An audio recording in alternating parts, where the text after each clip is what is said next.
Удмуртия стала первым регионом России, который объявил о переходе с обязательного масочного режима к рекомендательному. Он начинает действовать в республике с 12 февраля.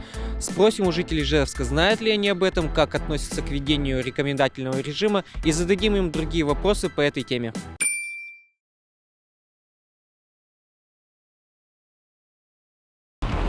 Да, слышала. А мне как-то без разницы.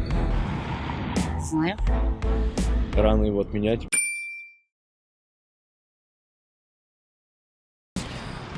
Но если в магазин захожу, одеваю, на улице нет. Ну, в общественных местах, да.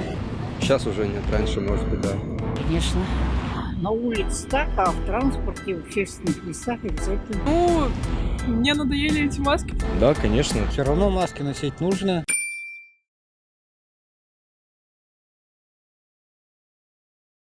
Но я думаю, что действенно. Нормально, действенно. Ну, потому что большинство людей ходит, и все соблюдают, и меньше заболеваемости. Сейчас уже тоже все равно как-то. Это независимо от времени введения.